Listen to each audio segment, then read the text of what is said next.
The Best of Our Knowledge explores topics on learning, education, and research. Coming up, Union College in Schenectady, New York, has selected its next president.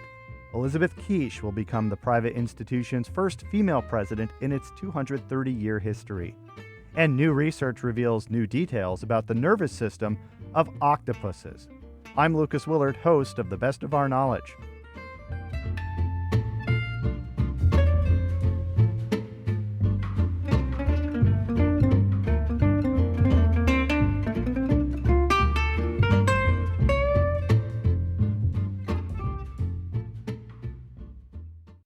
You're listening to The Best of Our Knowledge. I'm Lucas Willard.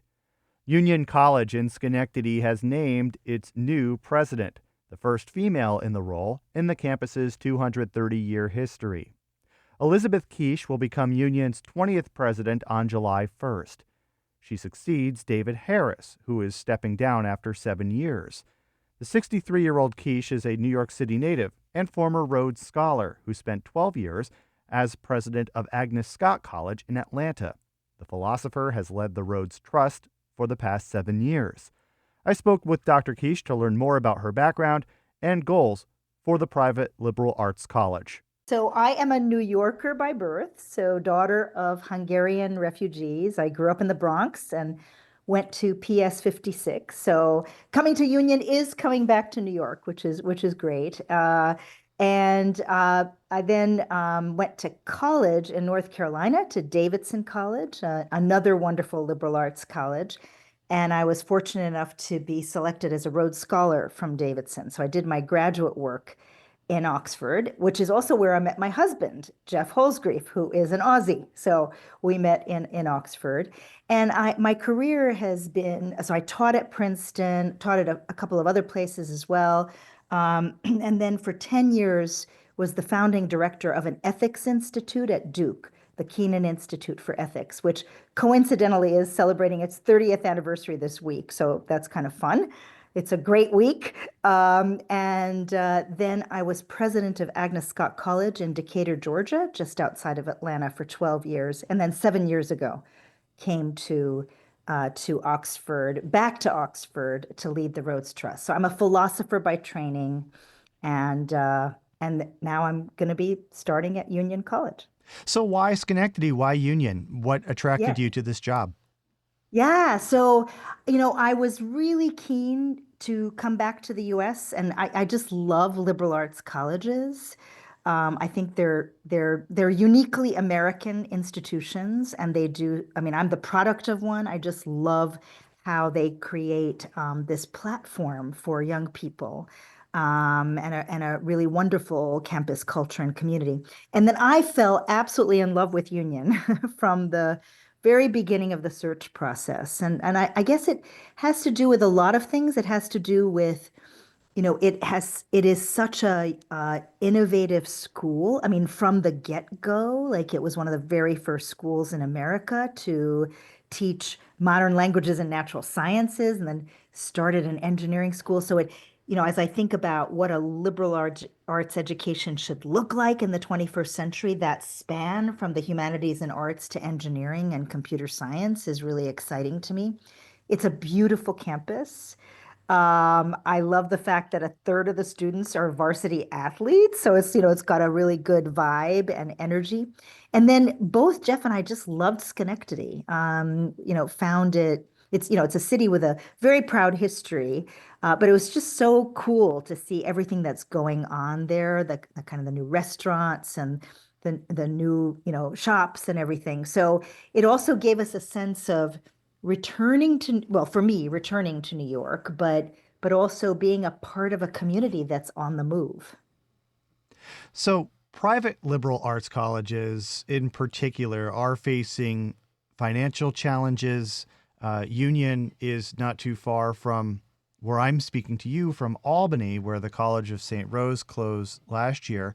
But Union also completed a very significant capital campaign just a couple of years ago and has been strong in its fundraising. But what are you particularly concerned about when it comes to the educational landscape and the fiscal challenges that private liberal arts colleges like Union College may be experiencing?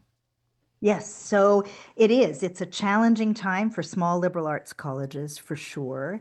As you say, Union is, the envy of a lot of colleges. I mean, it's got a really strong endowment, has done extremely well under President David Harris's leadership in its fundraising, and a really energized alumni community.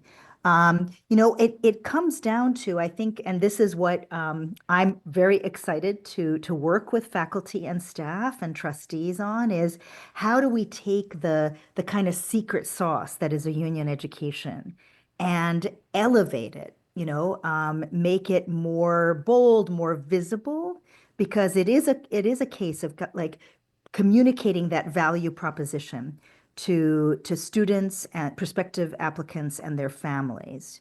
And I was involved in that kind of work at Agnes Scott, another liberal arts college, a women's liberal arts college.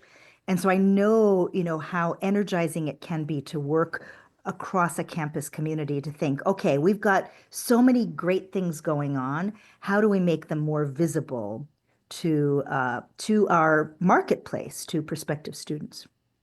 What are some of the other roles that you find particularly important for a college president beyond the fundraising and beyond the marketing aspects, if you will, of higher ed? What do you think it takes to be a well seen and a well appreciated college president by the students and the staff? Sure. Well, it's actually part of what I love about the role is that you do get to engage with students, with faculty, with staff. Before the public announcement today, I had the chance to meet with the Faculty Executive Council, with the Staff Council, with the student government, and also with the senior leadership team. And, it's all those people, and of course, people all across campus. It's important to be visible, to learn from people, to be a community builder, and I look forward to that. I enjoy that work, but also with alumni and parents. I mean, that's the beauty of a campus community is that there are so many stakeholders, and you can laugh that like every one of those stakeholders thinks they're the most important, but they're all really important. Engaging all of those stakeholders is very important, and I find it quite energizing. And then the other piece, which I've already spoken to President David Harris about, is getting involved in Schenectady, because I do think that, especially under his leadership, the partnership between Union College and the city of Schenectady has been really mutually beneficial and valuable. I mean, I'm excited about the new ice hockey rink. Arena.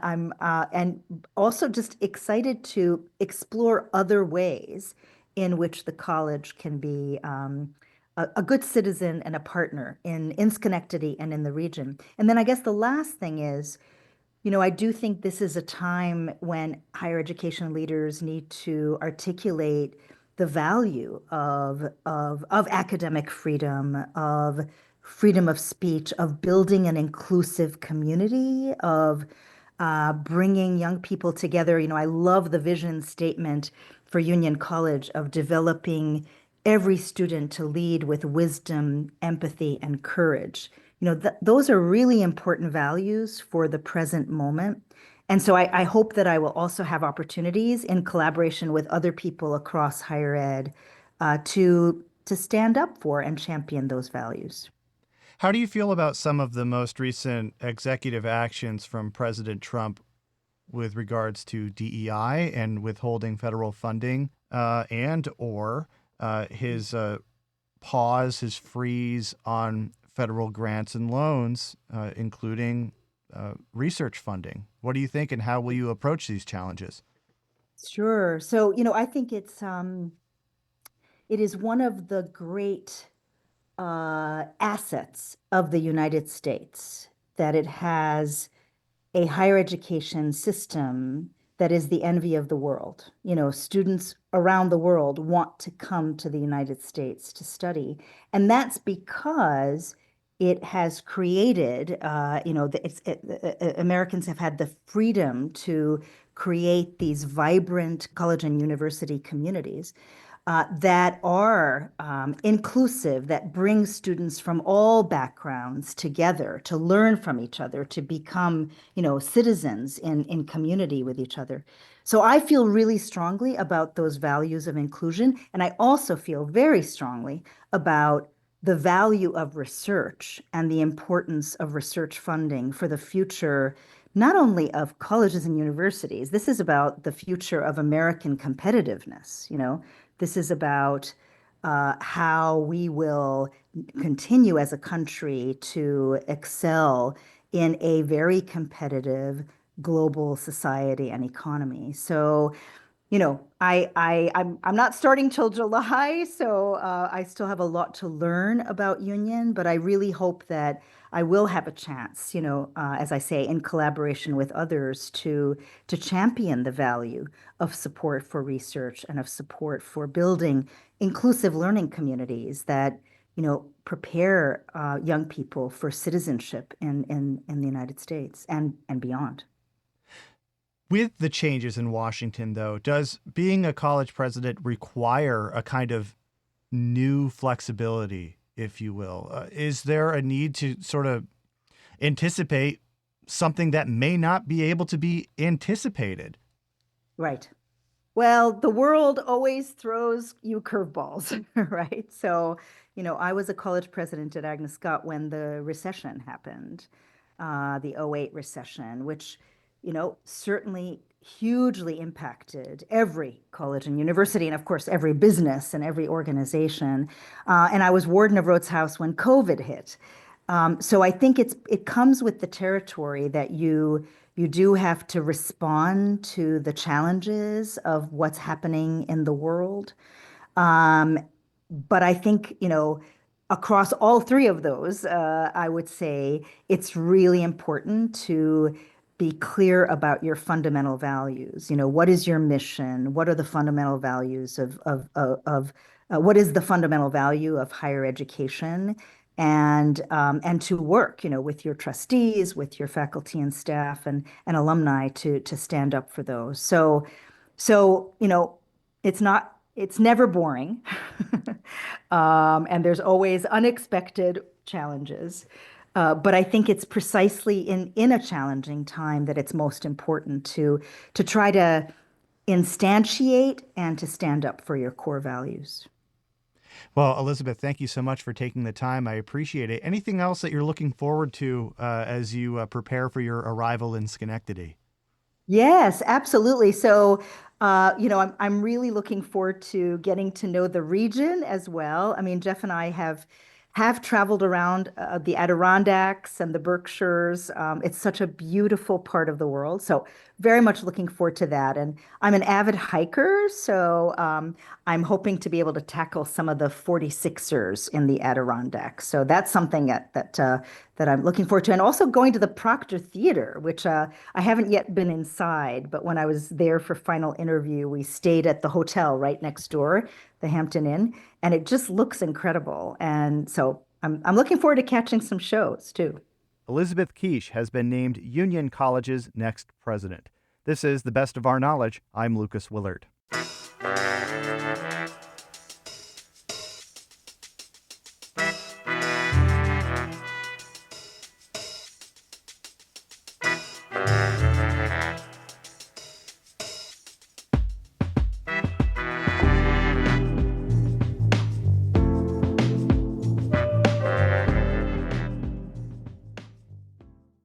Octopus arms move with impressive ability. The curlable, bendable tentacles are the defining characteristic of the animal. New research shows that the nervous systems in octopus's arms are segmented, giving the animal precise control over their 8 appendages. Cassidy Olson, a PhD candidate in the Committee of Computational Neuroscience at the University of Chicago, is a co-author of the study published in Nature Communications. The Best of Our Knowledge's Madeline Reynolds spoke with her to find out more. The way that we think about it is that the octopus has basically the equivalent of a spinal cord down every single arm. And this spinal cord structure is what we found to be segmented. This segmentation you can think of as repeated local processing units. so that subdivide the arm. So instead of just one central command from the brain controlling the entire arm, there's these repeated processing units that have local motor processing for parts of the arm.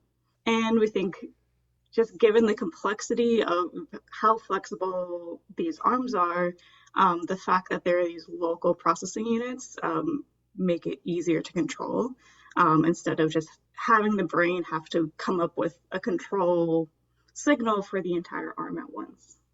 And what do octopuses do with their arms? I know this is a simple question, but I'm curious. So what are their functions, and, kind of describe what these arms and tentacles look like for the listeners and I. Yeah, so they can do a lot with their arms. Most importantly, they capture prey. So they're very ravenous hunters and eaters. So in the lab, we feed them crabs every day, and they'll use their arms to pounce on the crabs and grab them. And then they will also dig in gravel with their arms. They'll build shelters.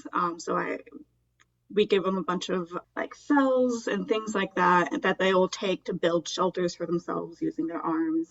Yeah, they'll groom themselves. They have this really interesting grooming behavior where they'll like flip their arms up over their mantle and like rub them against the mantle to like groom themselves, which is really weird and cool to see. Yeah, no, they're very curious animals too. So their suckers on their arms are like lined with chemotactile receptors. So this is basically, think of like you have a tongue or a nose on every single sucker. So they'll reach out with a single arm to like explore an area to try to get a sense of like, okay, what's in this area using their suckers. I'm glad you mentioned these suckers because I actually have a question about them. So does this segmented nervous system affect the suckers in any way? And, what are the suckers' functions for this octopus? Yeah, so we found that the segmentation creates a spatial map for the suckers. And what this means is that each individual sucker is also subdivided into smaller processing units. And for example, segment A will send and receive information to one part of the sucker. We can call it part A. And segment B, which is right next to segment A, will send and receive signals to part B of the sucker, which is right next to part A, and so on and so forth until the whole sucker is tiled. So this creates a nice map of the sucker. So spatially, you have information from all parts of the sucker. And the suckers are also very wild appendages. Just like the arms themselves, each individual sucker can be moved independently. And for our species, there's about 150 suckers down the length of a single arm. So that's just a crazy problem of like how do you control each of these individual suckers, but they do it. And we think having the spatial map allows them to maybe target a single sucker and a single part of a single sucker. In addition to moving independently, they can also move coordinatedly across the different suckers and across suckers of different arms. So prey capture, like their hunting behavior, requires them to grab with multiple arms and multiple suckers. So you have this massive coordination. So it is a big problem, and I think we've only uncovered a small piece of that problem, but hopefully, that will move our understanding forward. And I just kind of want to know, what does the entire nervous system of this species of octopus look like? And like, how does that function? I mean, it seems like there's a lot of different nervous systems in this one octopus. So I'm just curious about that. Yeah, and sometimes when studying them, it feels like everything is just nervous system. But they do have a central brain, and you can think of this kind of like, for motor control, the central brain is incorporating sensory feedback like vision, so including, they're very visual creatures, so including vision in their motor behaviors, coordinating movement across arms. We can think of the central brain as having control over movements of the entire animal. Then, like I said, we think of the analogy is that central brain, and then they have 8 spinal cords. So the axial nerve cord that's segmented, which we studied, is hooked up to the central brain, kind of like a spinal cord in us is hooked up to our brain. And in your research to test this segmented nervous system, you compared it with a squid that I believe is somewhat similar to this species of octopus. Of course, it's a squid, so it's an entirely different animal. But I'm wondering, what did you find and what results did you have? Yeah, so we compared it to the squid Doryteuthis palei. This squid is affectionately known as the MBL squid, or the Marine Biological Laboratory, in Woods Hole, Massachusetts. That's where we got our samples from. And squid, unlike octopus, squid have 8 arms, just like octopus do, but they also have 2 tentacles. And the way we think about tentacles is that they are distinct from arms. So an arm will have suckers all the way down the length of it, whereas a tentacle has 2 components. So they have a stalk that does not have suckers, and then they have a club that has suckers. So this provided a convenient example to test like this hypothesis of, are suckers important for segmentation? And yeah, we found that's true, because the squid arm does have segments. Because it has suckers, it has segments. The segmentation that we see is a little less complex than what we see in the octopus, and we think this is because of just the general behaviors of the squid versus the octopus, because the octopus is on the ocean floor and interacting with a lot of a diverse landscape, whereas the squid tend to be out in the open ocean. And when we looked at the tentacle, we found that the tentacle stalk, which does not have suckers, does not have segments. So that really shows this link between segmentation and suckers. And then the club of the tentacle, which does have suckers, had segments again. So again, there's this very strong link between segmentation and suckers. Just how do these octopuses move with this specific segmented nervous system that they have, and how are their movements impacted by it? So if you imagine the behavior of an octopus reaching its arm out, so their arms are typically curled and then they'll unfurl them to reach them out. So what that would look like is that each individual segment, as you go down the arm, as the arm is unfurling, is activated. And then it's sending signals to segments before it and after it to let them know, okay, hey, I'm activated. And it just smoothly unfurls the arm with all these segments being sequentially activated.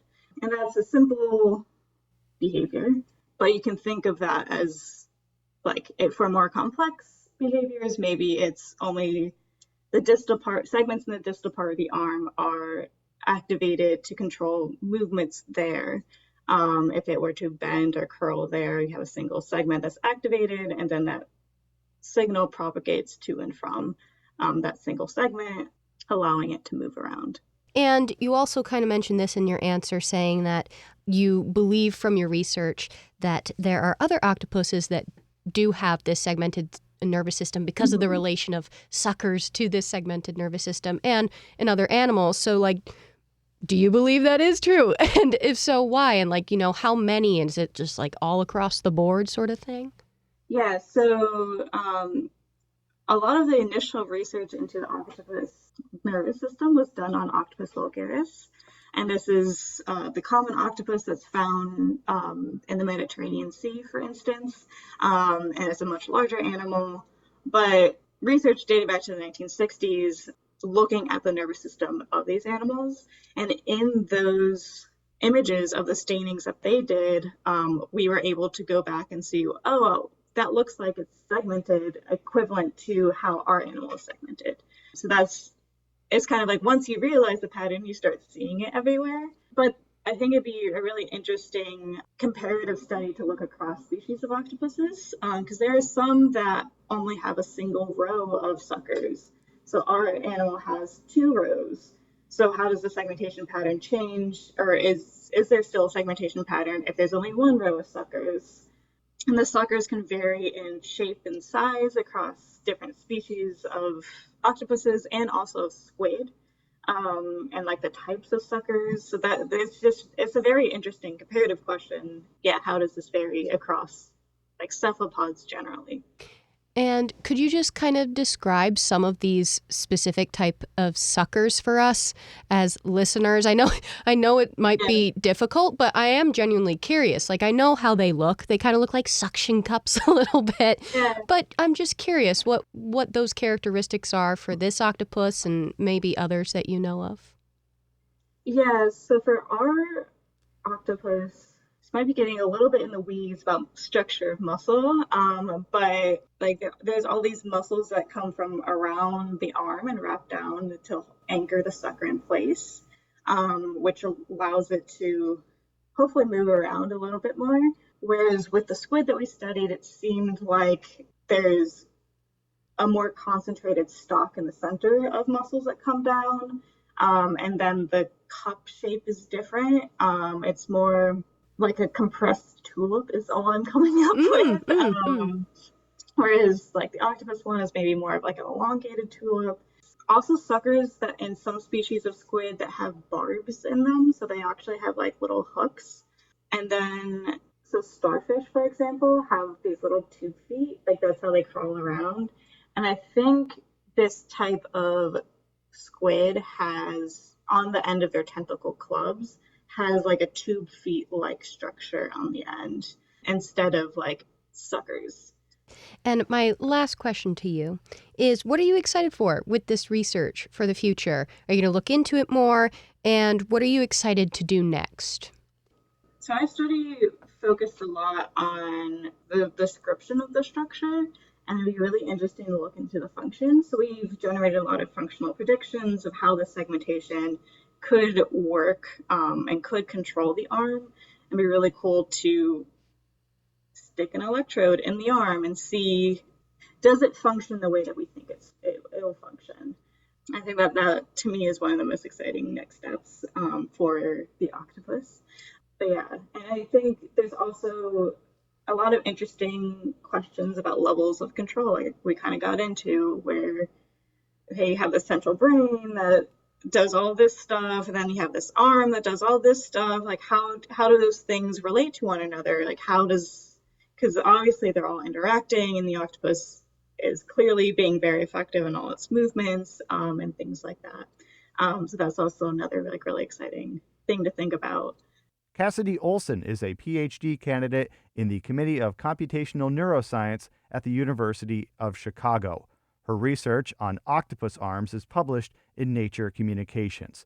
She spoke with the best of our knowledge's Madeline Reynolds.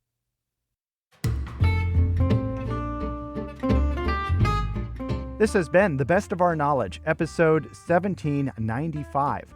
The Best of Our Knowledge is a national production of WAMC Northeast Public Radio. Thanks to associate producer Madeline Reynolds. The latest on all National Productions programs is available via the Airwaves newsletter and our flagship station's website, WAMC.org. Until next time, I'm Lucas Willard.